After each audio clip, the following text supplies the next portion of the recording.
Hi, everyone, and welcome back for another episode of Malice in the Mitten. I am your host, Tracy Preston, along with my bestie, Christine Mulligan. Hey, Christine. Hey, Trace. What's going on today? What are we going to get into? What we have here is another great story that I've never heard of, so I'm sure most people haven't, and that's what I love about our show. Not everyone under the sun has heard about them. Today's story was researched and written by Rebecca Hires, so thank you, Rebecca. Let's get into it.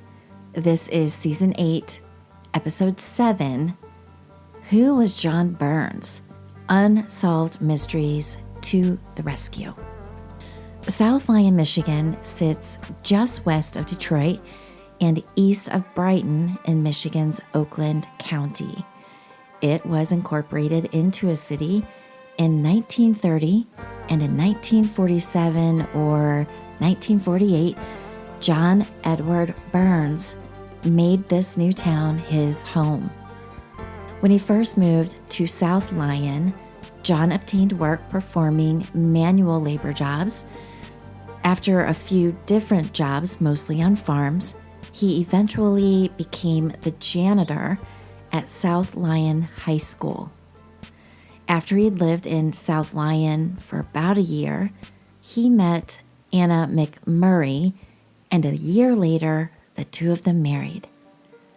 He lived a quiet, normal, unremarkable life, going to work each day, paying bills, mowing the lawn, taking Anna out for dinner, coming home, all the things each of us do in our own lives on the reg. Described by those that knew him as well-liked and respected, but maybe a little strange, he was big into fitness and health food. Prone to dressing like a cowboy, he loved cowboy boots, jeans, and those big belt buckles. Standing 5 feet 6 inches and weighing only 165 pounds, he was thin and good looking. His hair was turning gray, but he dyed it black, and it made him look much younger than his wife. He took pride in his ability to live off the land and was a crack shot with both rifle and pistol. He trapped and hunted in his free time in order to prepare for a supposed communist plot to take over the country to come true. He was a prepper before prepping was a thing. He spoke of the communist plot often, but never, ever about his past. Reluctant to be photographed, there is only one known picture of John Burns from his time. Every picture day at the school, John was absent. One person he wouldn't discuss his past with was his wife, Anna. She never got to meet his family. He wouldn't talk about them or where he had been before 1947. It was almost as if he just appeared out of thin air. But she never pressed him about it. She just accepted it as a part of who he was. Maybe she imagined it was too painful to talk about. Maybe, she figured, when he wanted her to know, he would tell her. When he did discuss his past, his stories were always different, depending on who he was talking to. He told some people he was born in Altoona, Pennsylvania. He told others he was from Cheyenne, Wyoming. Others that he was half Osage Indian from Broken Arrow, Oklahoma. Some people were told he was from Colorado. With each city came a different birth date, different social security number, basically different everything. But those people never talked about it among themselves, so he was never caught in any of his lies, and he and Anna continued to live their quiet, ordinary, unremarkable lives.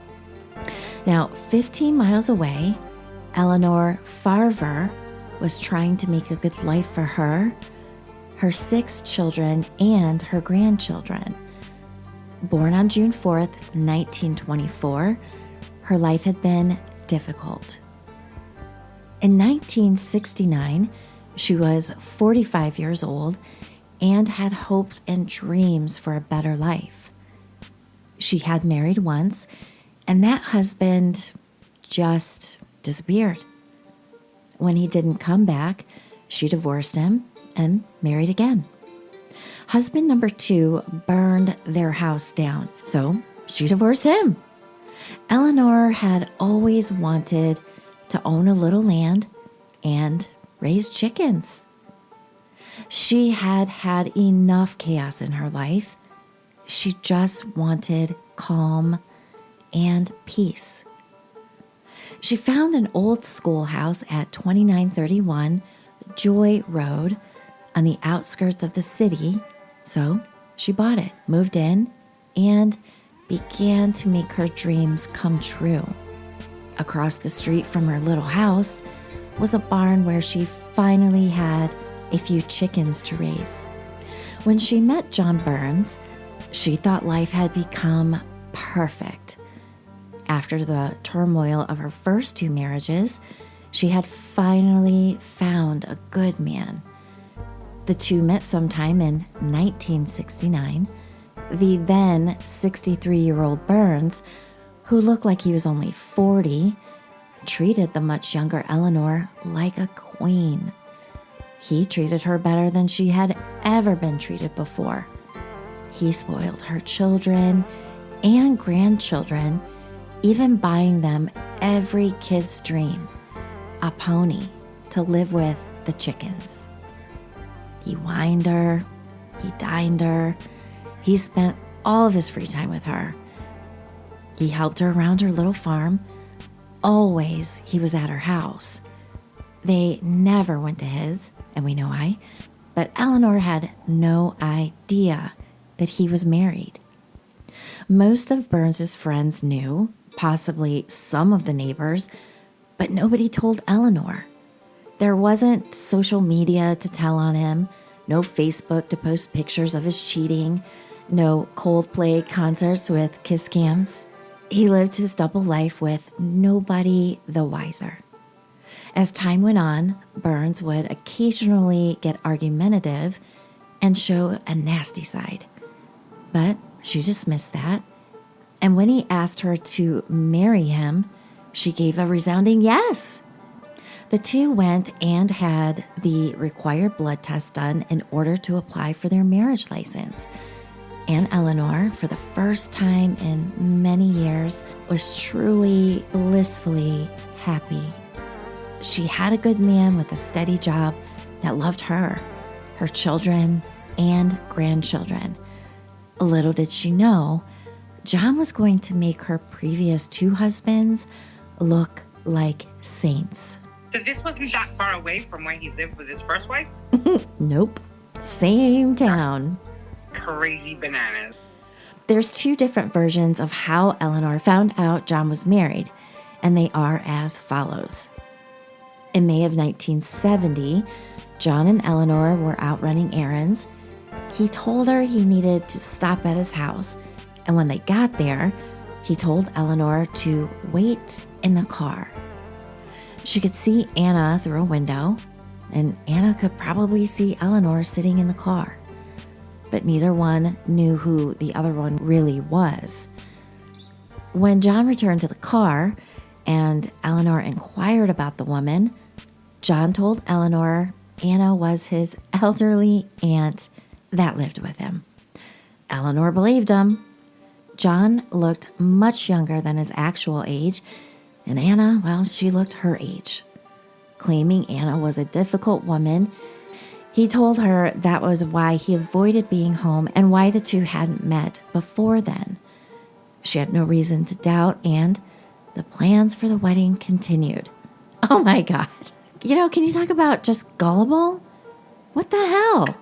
That's ridiculous. But what was the wife thinking? And I don't understand. How was he married to her but then he had his own home? Like, what's that about? No, they were married in their own home, but he spent time, like all his time with Eleanor at her home.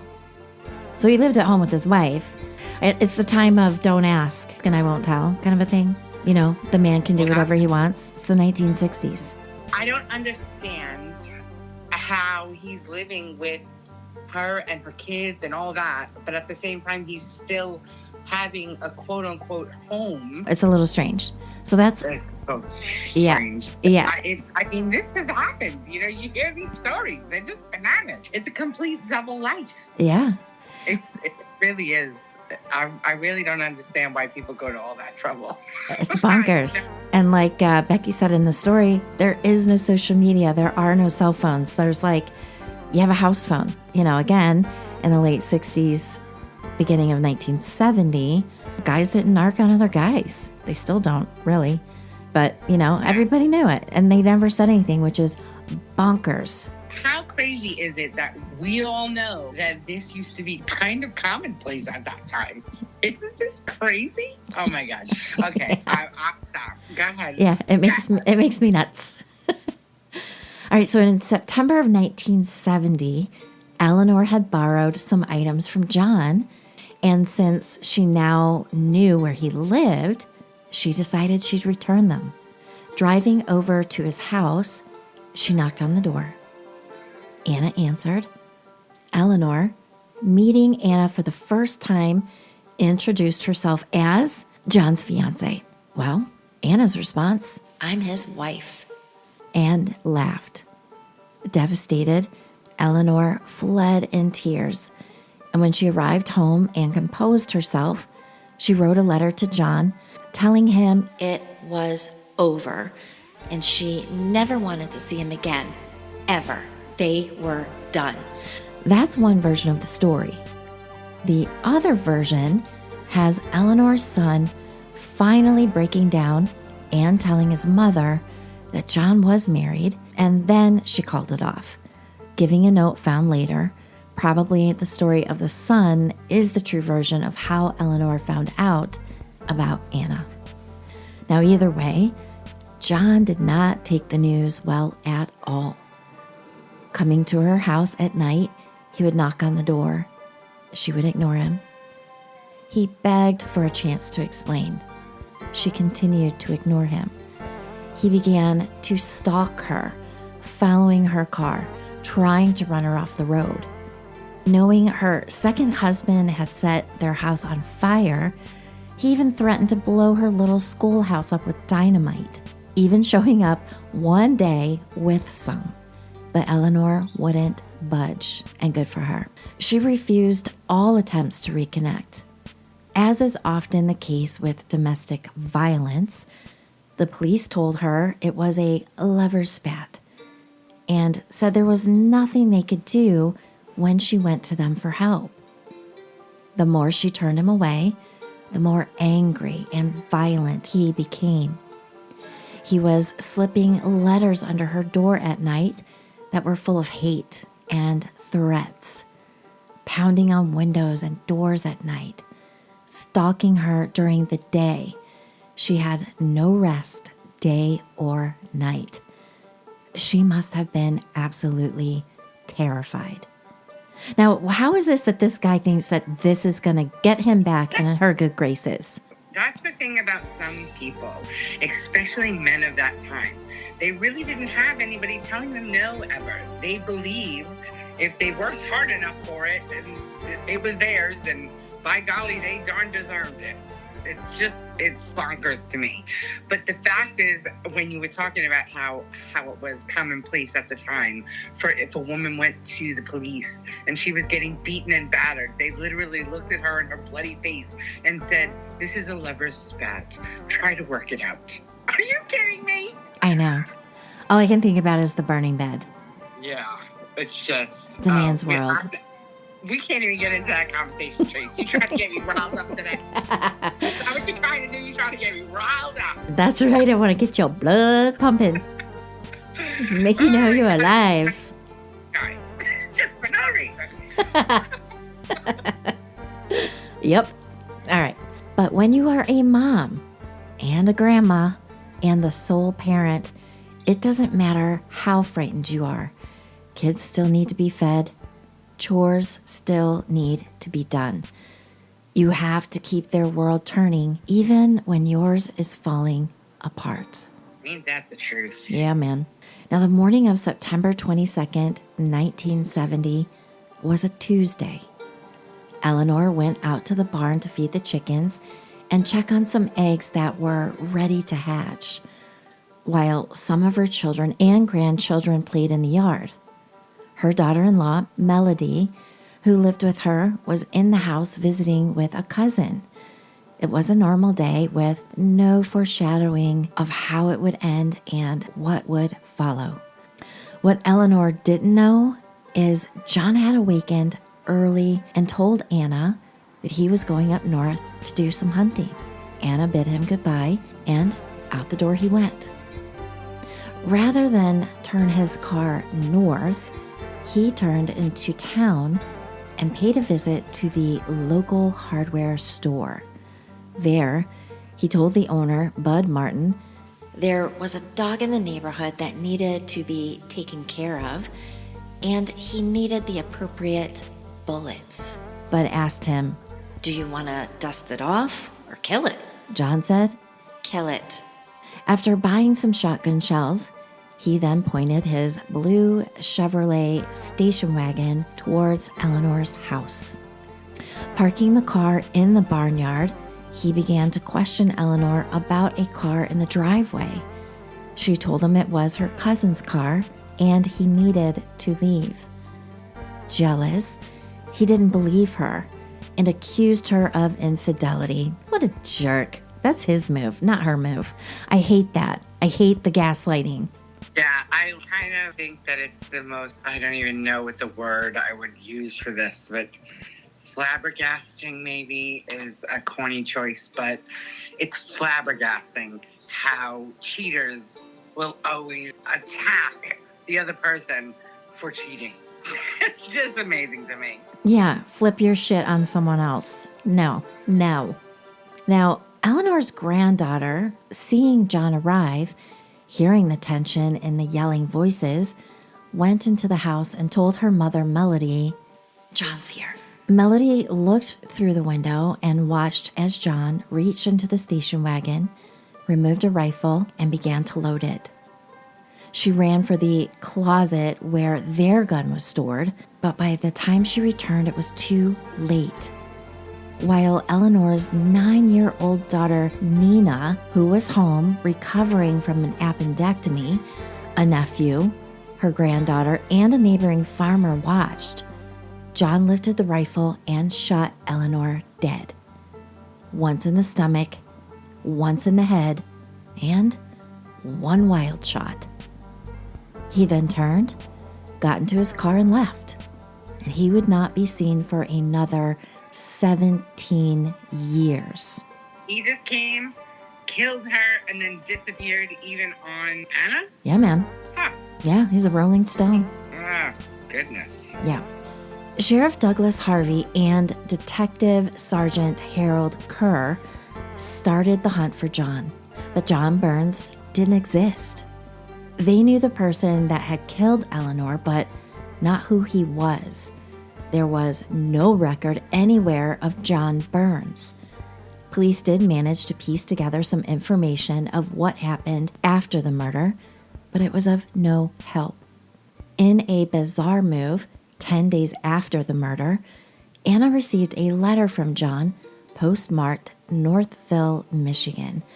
This is a town about 20 minutes away from South Lyon. Now that's where they lived. In the letter, he admitted to the murder, but told Anna that Eleanor deserved to die. In a 5-page letter, he claimed it was an accident. He also said in the letter, "You will probably never see me again. So God bless you and keep you. I'm going to another state. Maybe I can get another job. If I get work, I will send you money. Even though I was such a terrible husband, I still hold a large place in my heart for you. You were a good woman. Bye-bye now." What the hell? Bye-bye now. Okay. Ta-ta! I'm out. John had told her nothing of what he had planned for that day, nor much of anything of his past. Anna, who was questioned extensively by the police, had nothing but the letter to give them. And one tiny tidbit of information. He had told her a long time ago that he had been married once and had children in Altoona, Pennsylvania. It was tiny, but it was a clue. When they looked at his marriage license, it said his birthplace was Cheyenne, Wyoming. Because of his known ability to live off the land, police believed he might be living rough in the area around South Lyon. Doors were locked, windows kept shut, children were kept indoors, but there was no sign of him. Then, in early November, a farmer went out to his barn 100 yards from where Eleanor had been gunned down, noticing trash on the floor, false teeth, and John's hunting license, so he called the police. Searching the barn, they found his hiding spot. Climbing a rope into a loft, they found where he had made a home of sorts on the hay. Debris lay scattered throughout the area. Through a crack in the wall, he could see the little schoolhouse and monitor police activities. Written in crayon on the wall of the barn was a note that said, 1970 a.m., the Little Red School across the way or road, I shot and killed the woman I loved, Eleanor Farver. Now, her last name is spelled Farver, F-A-R-V-E-R, but for some reason he spelled it F-A-R-V-A-R. I was being made a fool. I'd rather see her dead than for another to have her. I was here for 10 days and nights. I could have killed the son many times from here. He was a skunk. The son helped put his mother where she lies. I myself will be dead when this is discovered. There was evidence he had broken into Eleanor's beloved schoolhouse home and stayed in the basement. He even left her a note there after she was dead. This guy's cuckoo. What police were able to figure out is that after the shooting, John had gone to a neighboring farmer's house and told him that he was an innocent victim of circumstance and convinced the farmer to hide him, then take him to the bus depot in Detroit. From there, the farmer watched as John boarded a bus to Altoona.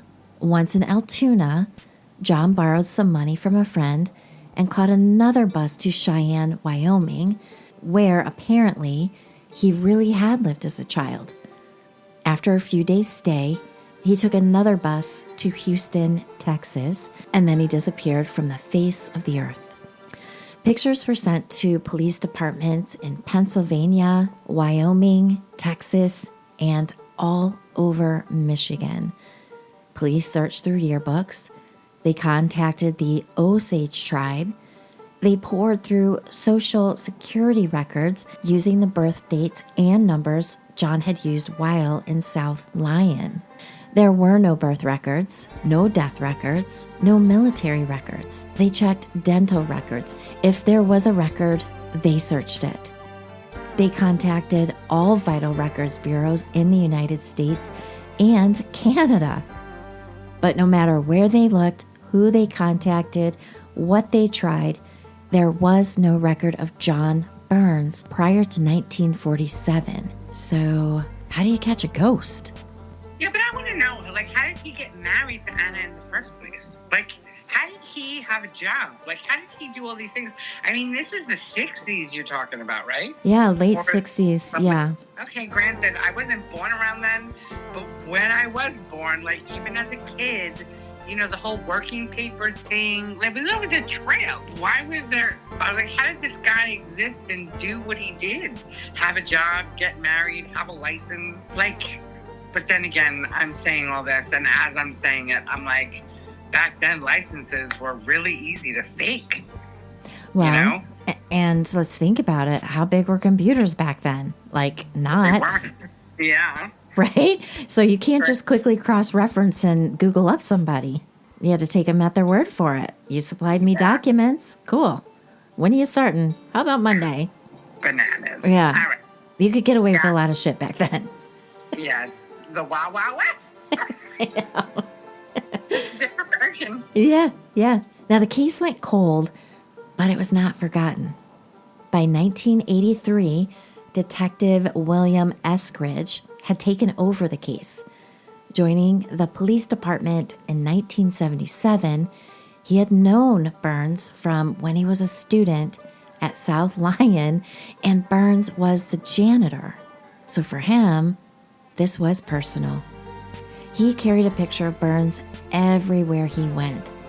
Doing an interview with a paper out of Ann Arbor, interest was renewed. New evidence came to light. People came forward with stories of a relative stating he had shot John with a bow and arrow and buried the body. The relative was later arrested on unrelated charges and told the arresting officers he could take them to John's body. For no apparent reason, the arresting officers didn't take him up on the offer. When questioned later by detectives working on Eleanor's murder case, he denied having said that. So that lead went nowhere. Then, the popular TV show Unsolved Mysteries aired an episode on the case on May 25th, 1987. They would update their story in 3 later episodes. The night of the first broadcast, a viewer from Altoona called Michigan police with a name. The name was Stephen Edward Vance. Once again, an unassumed name. He had taken the last name Vance as it was the last name of one of Eleanor's sons. Stephen had been living the life of a hermit, off-grid, in Logan Township, Pennsylvania, for years. He didn't have a job. He was living off the land and did odd jobs when he needed cash. The cabin, which he built himself by hand, was so far off the grid that the local chief of police didn't even know it was there. He had been chief for 25 years. Michigan police contacted the police in Pennsylvania. Working with a neighbor, on May 30th, 1987, police had the neighbor call Stephen to ask him to come to his house. As Stephen left his home, 11 police were waiting and arrested him without incident. He would later tell reporters and Detective Eskridge that he was tired of looking over his shoulder and that he knew they were coming.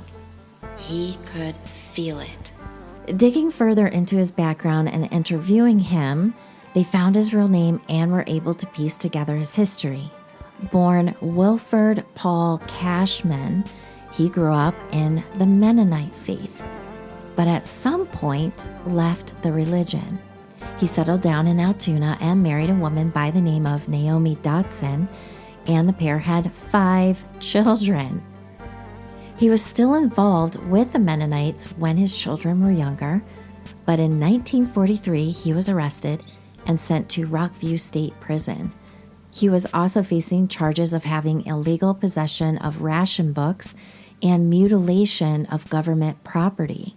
Prior to his arrest, he had become friendly with a 16-year-old girl. At the time, he was 31. Somehow, he convinced her to move to Detroit with him. There, they lived together for 7 months. When they returned to Altoona, they continued to live together. He broke into the offices of Altoona Products and stole some checks. Signing the checks Louis Fusco, he used them to pay for goods and services around town. He was also wanted by the draft board for not reporting for duty. Now, at this time, World War II was raging and all men were needed. Charged with statutory rape of a minor, fraud, burglary, and other various offenses, at his trial, he told the court he was going to divorce his wife and marry that 16-year-old girl. Instead, he was sentenced to serve 7 to 14 years in solitary confinement with hard labor and fined $1,400. He was assigned prisoner number B8867. Oh, and he's a pedophile to boot. He's a 5-star loser. He's got all the things against him, being a lowlife. Yeah, he does. I know. John decided that didn't work for him, and in 1947, he escaped by climbing a prison fence and headed to Michigan, abandoning his wife, kids, and underage girlfriend. Shortly after arriving in Michigan, well, that's when he met Anna and married her bigamously. He lived with her until 1970 when he murdered Eleanor and fled Michigan.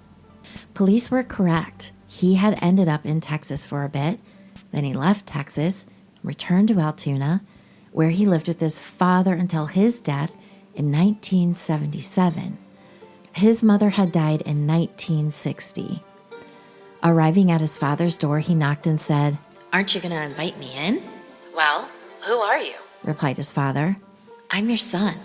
And his father let him in. He reconnected with his first wife and children, his brothers and sisters. They didn't talk about the prison break in 1947, and they had no idea he had remarried and murdered a woman in Michigan. His family assumed the new name was so he could avoid recapture from his 1943 charges.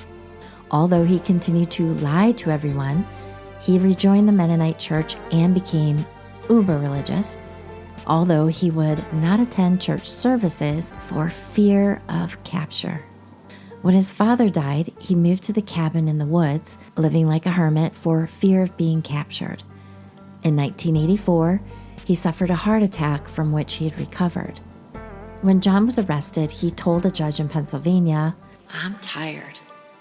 I'm old. I'm sick.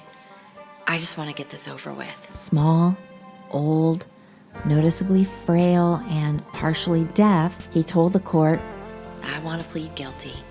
He was returned to Michigan and charged with first-degree murder. After his capture, Detective Eskridge asked him if he remembered the murder. He said he did, but it was an accident, and he left her, claiming the gun had a hair trigger, a defective safety, and that he was unfamiliar with it. He said his first 2 shots were accidental, and the third was caused by Eleanor grabbing the gun. His trial wrapped up on December 3rd, 1987, and the jury found him guilty of, get this, second-degree murder. You've got to be kidding me with that shit. Yeah, that's ridiculous. He bought bullets, went to a house, and shot her dead almost immediately. That is completely calculated and planned, my friend. Yeah, first degree. While awaiting sentencing on January 6th, 1988, he complained of chest pain and was rushed to the hospital. The 75-year-old killer died the next day. His attorneys asked the state to pay for his burial as his family could not afford it. So the state did pay, and he was placed in the unmarked pauper's grave at United Memorial Gardens. Anna died in 1987, 1 week before he was captured. Detective Eskridge, at the age of 64, died on November 14th, 2008.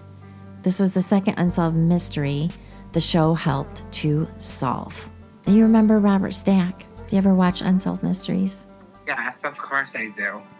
He's like right up there in the memory imagery of McGruff. Yeah, he is, right? The tan trench coat. Yeah, he's the human version of McGruff, Officer McGruff. Collar always flipped up. He was cool. Hands in pockets. He was a cool cat. Yeah. I love that show. Well, and remember, it was also, well, the other one would have been the Jeepers Creepers episode we did on Dennis Depew, remember?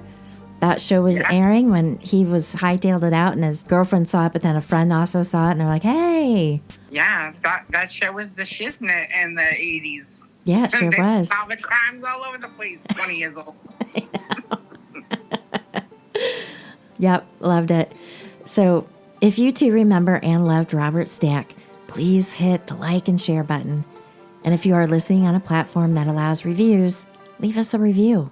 And check out some of our unsolved mysteries.